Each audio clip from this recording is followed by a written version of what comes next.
Boa tarde, amigos Canal 10, começando mais um programa Jornada Esportiva. Hoje, segunda-feira, dia 10 de novembro.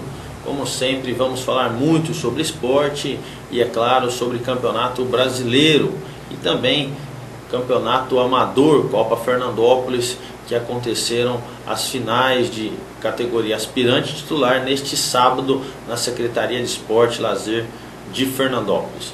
Para a gente começar, vamos falar de Brasileirão. Destaque primeiramente com o Palmeiras. Com reservas, o Galo venceu o Palmeiras e voltou ao G4. Já deixou o Verdão em alerta.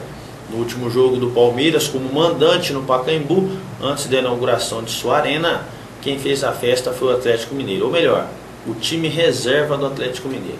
Priorizando a final da Copa do Brasil, o técnico Leverkusen poupou seus titulares e mandou a campo uma equipe que mesclava jogadores experientes como Pierre e Leandro Donizete com alguns bons garotos formados na base do Galo, como Dodô e Marion.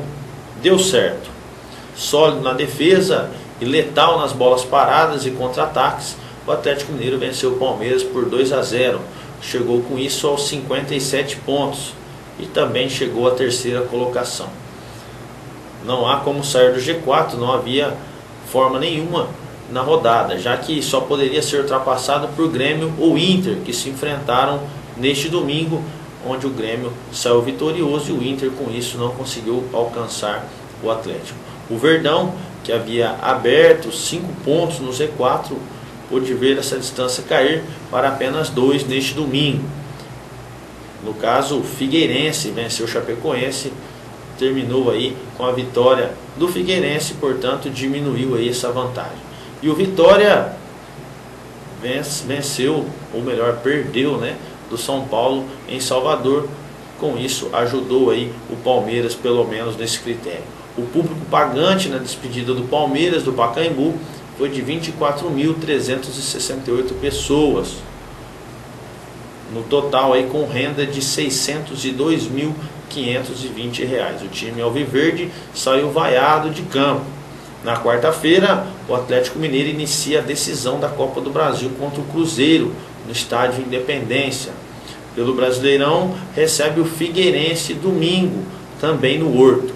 Já o Palmeiras, no mesmo dia, faz o clássico choque rei contra o São Paulo no Morumbi. Portanto, o Palmeiras perdeu um jogo importantíssimo, por estar jogando em casa e contra o time reserva do Atlético Mineiro. Deixou escapar aí uma vitória que seria muito importante para sair de vez dessa briga contra o rebaixamento. Infelizmente para os palmeirenses não veio a vitória, mas agora tem uma semana repleta aí de treinos, de descanso, para no próximo domingo enfrentar aí o São Paulo, clássico paulista, que promete também muitas emoções do Morumbi. Portanto, tabela difícil para o Palmeiras, que ainda corre sérios riscos de rebaixamento.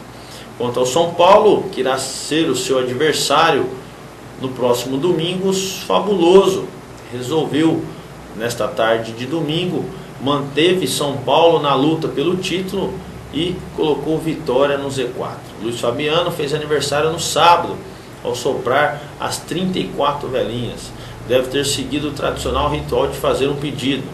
Amanhã quero jogar como se tivesse meus 20 e poucos anos. Pedido aceito. O atacante decidiu a vitória do São Paulo por 2-1 sobre o Vitória no Barradão. Um gol, uma assistência e uma atuação leve, com direito a giro rápido sobre o zagueiro e ajuda na marcação. Uma movimentação dos melhores tempos. O Fabuloso levou o tricolor a 62 pontos, mas a distância para o líder segue em 5. Porque a Raposa venceu o Criciúma nesta rodada em Belo Horizonte. Drama maior é o do Vitória, que foi ultrapassado pelo Curitiba e agora é o 17º colocado na zona de rebaixamento com 34 pontos, 2 a menos que a Chapecoense. Na quarta-feira, o São Paulo vai receber o Internacional, em jogo antecipado para que o time possa viajar na outra semana à Colômbia e disputar a semifinal da Copa Sul-Americana contra o Nacional de Medellín. O Vitória só volta a campo, assim como o Palmeiras, no próximo final de semana em jogo importantíssimo diante da Chapecoense fora de casa. Valerá muito na briga para disputar a Série A em 2015. Portanto, São Paulo venceu fora de casa, conseguiu mais 3 pontos e segue firme na caça à Raposa. Lógico, não conseguiu tirar nenhum ponto de diferença, pois o Cruzeiro também venceu a sua partida, mas continua aí na luta e esperando um tropeço do Cruzeiro, que vai disputar a final agora da Copa do Brasil. Quem sabe, na sequência dos jogos, os São Paulinos aí podem comemorar um ou outro tropeço da Raposa e com isso o São Paulo vencendo, chegando aí na briga literalmente pelo título do Campeonato Brasileiro deste ano. Também neste domingo tivemos Clássico Paulista. Com dupla inspirada, Corinthians venceu o Santos e se aproximou do G4. Corinthians tem 41 gols no Campeonato Brasileiro, Paulo Guerreiro tem 10. A equipe está firme em busca de uma vaga na Libertadores do ano que vem, graças ao peruano. Sem novidades, foi o atacante quem marcou na vitória por 1-0 sobre o Santos. Ele e Renato Augusto infernizaram a defesa adversária. E o placar só não foi mais largo por conta do excelente segundo tempo do goleiro Aranha.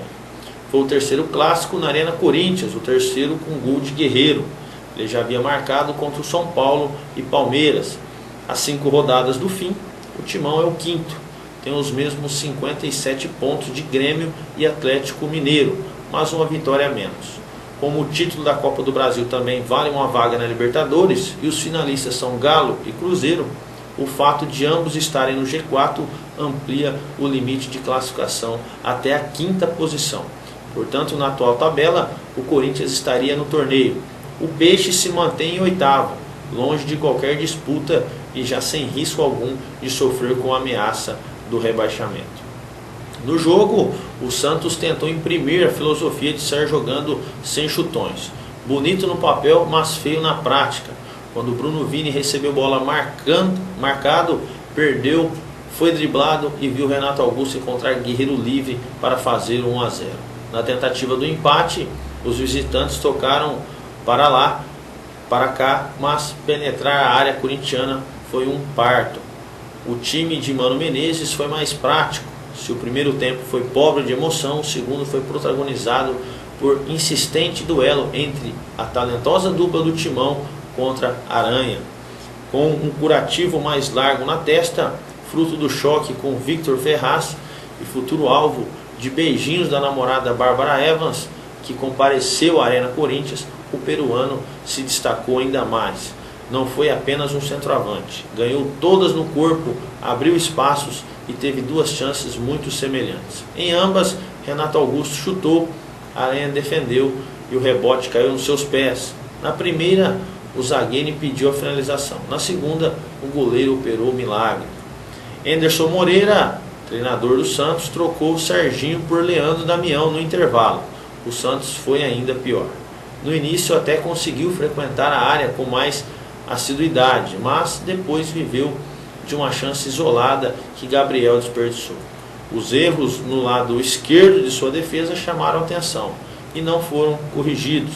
A equipe pediu pênalti quando Bruno Vini chutou e a bola explodiu no cotovelo de Guerreiro, que recolheu o braço para próximo do corpo. O árbitro Vinícius Furlan deixou o jogo seguir. No próximo domingo, o Timão visitará o Bahia, ameaçadíssimo pelo rebaixamento, enquanto o Santos receberá o líder Cruzeiro na Vila, reeditando aí a semifinal da Copa do Brasil. Portanto, Corinthians e Santos protagonizaram um grande clássico paulista e quem levou a melhor foi o Timão, vencendo aí por 1-0. Com a vitória, portanto, ainda briga mesmo, né? Está com os mesmos pontos de Atlético e Grêmio, porém com vitória a menos. Mesmo assim, está vivo para brigar pela Libertadores do ano que vem. Já o Santos, como não tem mais risco de rebaixamento e nem de classificação a Libertadores, enfrentará o líder e quem sabe aí pode até ajudar o São Paulo na busca pelo título. Resta vencer o Cruzeiro na Vila, quem sabe dando o troco da desclassificação da Copa do Brasil. Ainda falando de Brasileirão, Grêmio e Inter se enfrentaram, né? Falamos do clássico paulista, tivemos também o clássico gaúcho. Grêmio devolveu o massacre de 4-1, encerrou o jejum e roubou o G4 do Inter. É possível, time com 3 volantes e nenhum meia cerebral, criar mais do que um adversário repleto de peças habilidosas? É possível sim. Um jogador que errara quase todos os lances ser iluminado com um gol e uma assistência? É possível. Tudo isso se transformar na quebra de um jejum histórico que se arrastava há mais de 2 anos. Além do fato de nunca ter vencido na Arena, num Grenal tudo é possível. Foi possível no 403. Contrariando tendências, soterrando teses, o Grêmio goleou o Inter de D'Alessandro e companhia por 4-1, com gols de Luan, Ramiro e 2 de Alan Ruiz. Rafael Moura descontou para o Inter. Pela 33ª rodada do Campeonato Brasileiro, como citamos. Um placar histórico, sim, um troco de 4-1 Colorado na final do Gauchão, ainda neste ano, mas consegue ir muito além dos 9 clássicos anteriores sem vitórias e de todos esse período de provocações. Tem aplicação no presente e futuro da dupla. Faz o Grêmio ultrapassar o rival na tabela, o que não se via desde a 7ª rodada, e pisar no G4. É o 3º lugar com 57 pontos, enquanto o Inter ocupa a 5ª posição com 56 pontos. Que presente de aniversário para Filipão, 66 anos de idade festejados, e como neste domingo de calor em Porto Alegre, diante de 46.437 pessoas, embalado, o Grêmio tem agora o desafio de se manter no G4. No sábado, vai a Santa Catarina duelar contra o Criciúma, alojado no G4. A recuperação do Inter pode surgir ainda nesta quarta, em jogo antecipado na 35ª rodada, diante do São Paulo no Morumbi. Portanto, no Clássico Gaúcho, quem levou a melhor, e bem melhor, foi o Grêmio, ao golear o Inter por 4-1, que deu o direito aí a entrar no G4 e ultrapassar o seu adversário. Grêmio, portanto, vivo também na luta por uma vaga na Libertadores, e já o Inter desesperado, pois depois dessa goleada vai enfrentar nada mais, nada menos que o São Paulo no Morumbi, precisando muito da vitória para não ficar fora aí da luta pela Libertadores. Já o São Paulo precisa também da vitória para não deixar o Cruzeiro escapar. Quanto ao Cruzeiro, o Cruzeiro levou gol no início, mas virou e derrotou o Lanterna Criciúma.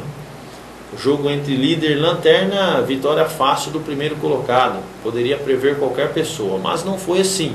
Na noite deste domingo no Mineirão, o Cruzeiro levou um susto no início da partida e só conseguiu se recuperar dele no segundo tempo, quando fez 3 gols e derrotou o último colocado, o Criciúma.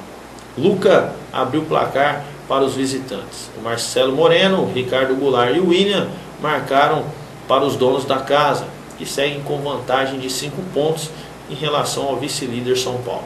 Na próxima rodada, o Criciúma recebe o Grêmio, no Heriberto Russi, em Criciúma. O jogo será sábado, às 19h30, horário de Brasília. Já o Cruzeiro enfrenta o Santos no domingo, às 17 horas, na Vila Belmiro, como citamos aí, reeditando a semifinal da Copa do Brasil. Antes, porém, faz o primeiro jogo da final da Copa do Brasil contra o Atlético Mineiro, nesta quarta, às 22 horas, fora de casa, né, no Estádio Independência, em Belo Horizonte. O Lanterna Criciúma não se assustou com o líder Cruzeiro, tampouco com os mais de 30 mil torcedores que compareceram ao Mineirão. Nem bem a bola rolou, o Tigre abriu o placar, aos 2 minutos. O goleiro Bruno deu um chutão para a frente, Kleber Santana desviou de cabeça, Bruno Rodrigo falhou feio e Luca, cara a cara com Fábio, não perdoou. O Cruzeiro não se abateu com o gol sofrido e se mandou para o ataque. A pressão para cima do Criciúma foi intensa e o goleiro Bruno se destacou com pelo menos 5 grandes defesas. Mesmo variando as jogadas ofensivas, a Raposa não conseguia o empate, parte pelos méritos da defesa adversária e também pelo nervosismo e afobação que demonstrava o time mineiro. Os catarinenses conseguiram segurar o resultado até o fim do primeiro tempo, mesmo com os mineiros tendo mais posse de bola, 64% contra 36%. Maior número de finalizações também, 12 contra 2, e de escanteios a favor, 5-1. Virada empolgante, a bola rolou no segundo tempo e logo de cara, foi fácil perceber que o panorama do jogo seria o mesmo da etapa inicial. O Criciúma mantinha todo o time atrás da linha da bola, enquanto o Cruzeiro atacava com praticamente todos os jogadores de linha.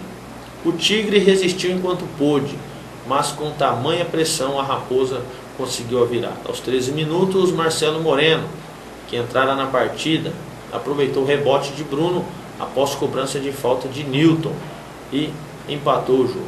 5 minutos depois, Ricardo Goulart fez o segundo, soltando a bomba depois de um escanteio.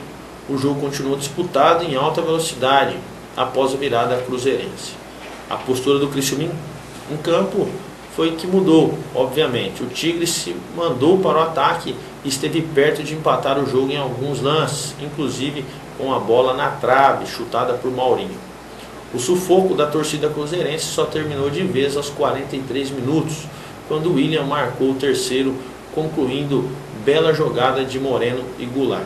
O líder sofreu diante do Lanterna, mas deixou o campo vitorioso e embalado para uma das decisões mais importantes de sua história, contra o rival Atlético Mineiro pela Copa do Brasil. Portanto, passou o susto o Cruzeiro, mas superou o Lanterna no segundo tempo, 3-1, e se mantém aí líder na competição com 5 pontos de folga para o vice-líder São Paulo. Agora o Cruzeiro terá aí pela frente jogos importantíssimos contra o Atlético Mineiro na quarta pela Copa do Brasil, primeiro jogo da final. No domingo pega o Santos, com certeza com time mesclado ou até mesmo todo reserva para poupar aí para o jogo de volta da grande final na próxima quarta-feira no Mineirão.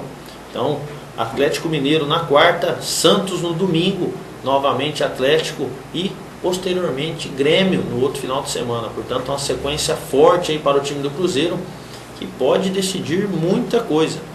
Em caso aí de derrota para o Atlético no meio de semana, o time pode até se desmotivar ou sentir, né, a pressão, perdendo no Brasileirão também e vendo São Paulo encostar, pode sim também ficar sem os 2 títulos, se perder para o Atlético na final e se perder 2 jogos importantíssimos aí, que é Santos e Grêmio, e o São Paulo vencendo, São Paulo pode até ultrapassar o Cruzeiro.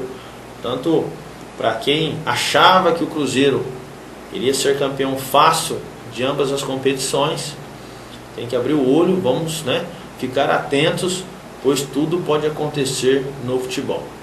A gente vai para um breve intervalo e voltaremos já para falar do complemento da rodada do Brasileirão e a nova classificação. Até já.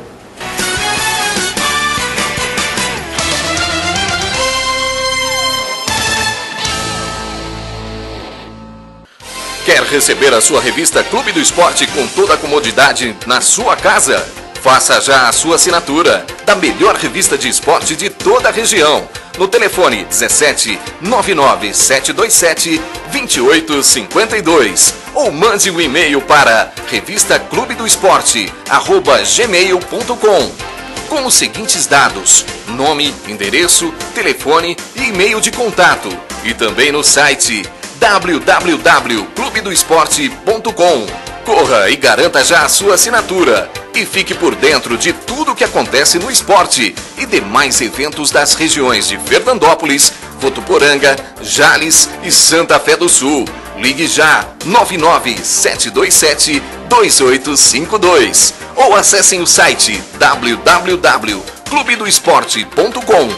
Revista Clube do Esporte, a única que chega onde as outras não chegam. Simcomerciários, Sindicato dos Empregados no Comércio de Fernandópolis, está mais bonito e melhor para você. Hoje o Simcomerciários conta com a maior e melhor locadora de filmes e livros da cidade. Escola de Informática com muitos cursos para você. Um lindo salão de cabeleireiro, com serviço de corte, escova, tintura e hidratação. E para a sua saúde bucal, na nova sede, você encontra consultório odontológico, fazendo restaurações, extrações, prótese e limpeza. E também com consultório de fisioterapia, com aparelhos de última geração e produtos de qualidade. Agora também, o Sim Comerciários conta com salão de eventos, para você fazer a sua festa com cozinha, mesas e cadeiras de qualidade para você confraternizar. A presidente Rosana Alarcon e toda a sua diretoria espera sua visita para conhecer a nova sede do Sim Comerciários. Venha já conhecer. Sim Comerciários, força e união a serviço do comerciário.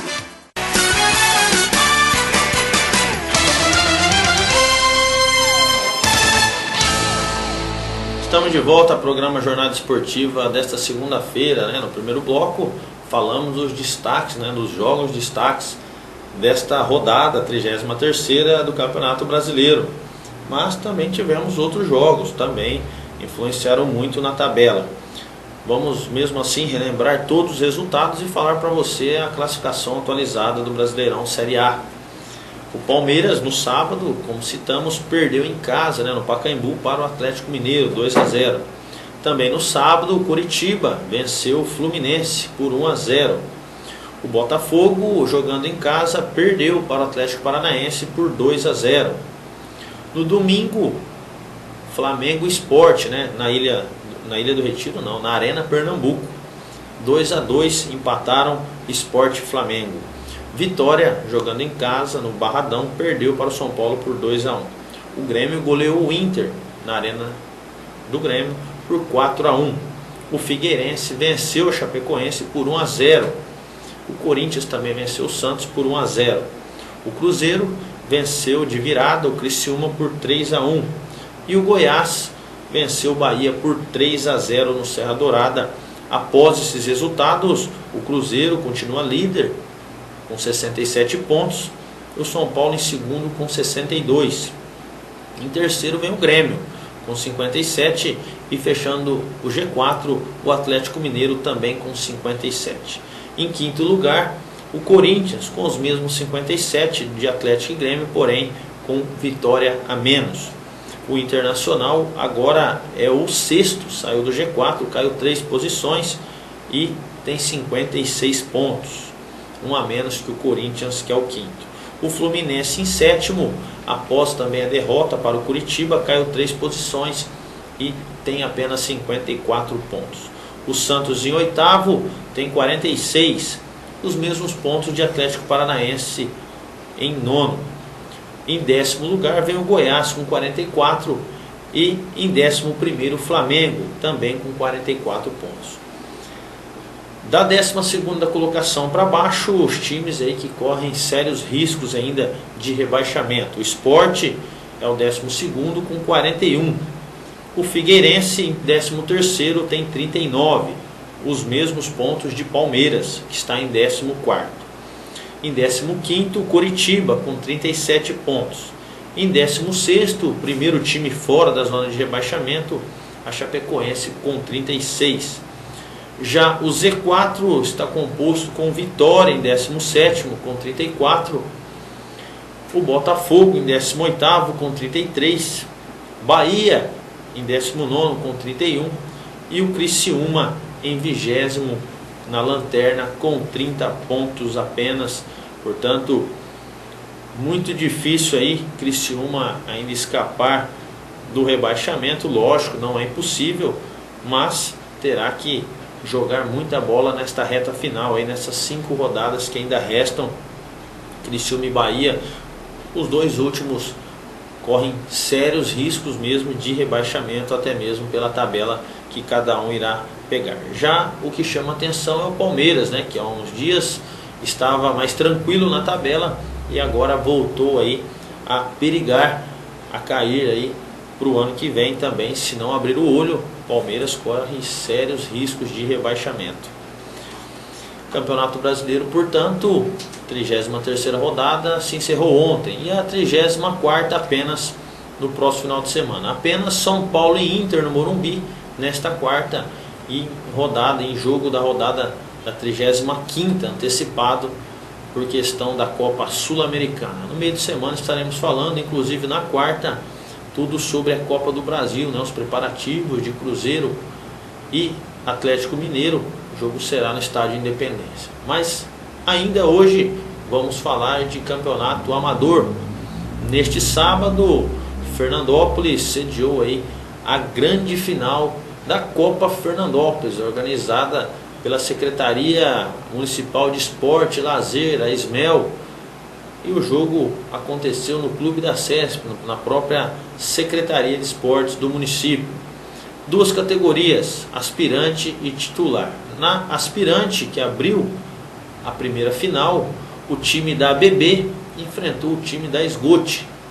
E o time da ABB se sagrou campeã após golear o Esgote por 5-0. Isso mesmo, 5-0, com 3 gols de Maurinho. Isso mesmo, é o Maurinho que jogou no Cruzeiro, né, que conquistou a tríplice coroa pelo Cruzeiro, foi campeão brasileiro também pelo Santos.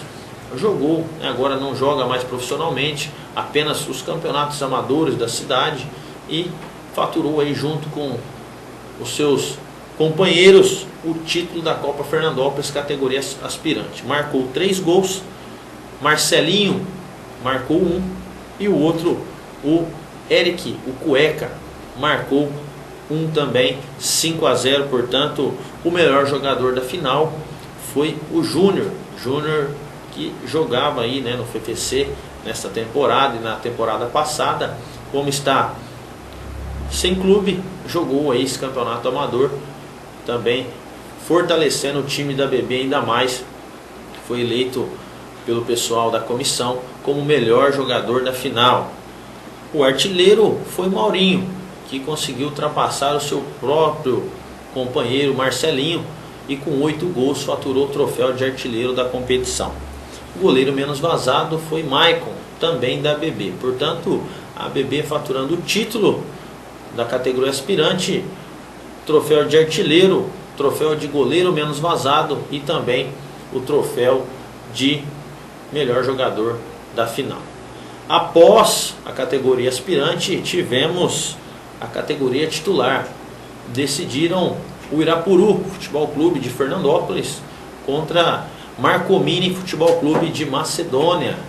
E um grande jogo, né? Para quem imaginava que seria um jogo fácil, né? Que tudo estava demonstrando para ser um jogo fácil, o Irapuru abriu 3-0 no primeiro tempo. Viu aí o time do Marcomini buscar o resultado, buscou 3-1, buscou 3-2, e quando estava para empatar, o Irapuru conseguiu fazer o quarto e viu apenas o time de Macedônia descontar para 4-3, finalizando assim o jogo e o Irapuru conquistando o título da categoria titular. Os gols saíram 3 vezes para Diego Carabina, né, que pediu música aí. 3 gols do Diego para o Irapuru e 1 do Alisson. Já pelo lado do Marcomini de Macedônia, o Cícero, o Hugo e o Militão marcaram cada um gol. Mesmo assim, não foi o resultado que eles esperavam, né? O time chegou, primeira competição do time de Macedônia, chegaram na final, mas não conseguiram o título. Já o Irapuru, parabéns aí à equipe do Irapuru, que sempre busca os títulos, né? Sempre está chegando nas competições e desta vez faturou aí o tão sonhado título de uma competição. Após o jogo também tivemos a premiação e o melhor jogador da final foi, sem forma de dúvidas, o Diego Carabina do Irapuru. Foi eleito o melhor jogador em campo da grande final, categoria titular. Recebeu o troféu aí do time do Irapuru. O artilheiro foi o Militão do Marcomini Futebol Clube, também com 8 gols. Os mesmos gols aí do Maurinho na categoria aspirante. Militão na titular também marcou 8 gols e faturou aí o troféu de artilheiro. O goleiro menos vazado foi Dida, que também se sagrou campeão há alguns dias pela Copa Fernandópolis, né, jogando pela Coab TEF. Foi também o goleiro menos vazado da competição nesta ocasião e novamente mais um troféu de goleiro menos vazado de outra competição. Portanto, parabéns aos premiados, parabéns aos campeões e, é lógico, parabéns à Secretaria de Esporte, né, ao Lupércio, ao Paulão, também ao Rodrigo Garcia, o secretário de Esporte, e a prefeita Nabim, que também prestigiou o evento, entregou lá os troféus para os campeões. E, é claro, parabéns à população de Fernandópolis, a você que esteve lá presente, que lotou o clube da CESP para prestigiar as duas grandes finais. Que vem o próximo.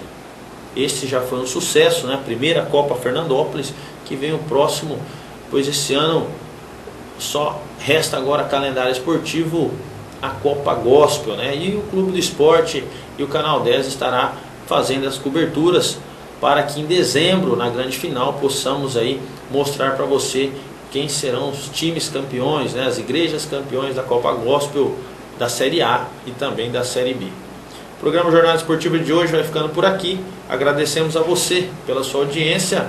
Desejo a você uma ótima semana, né? Uma ótima continuação de semana.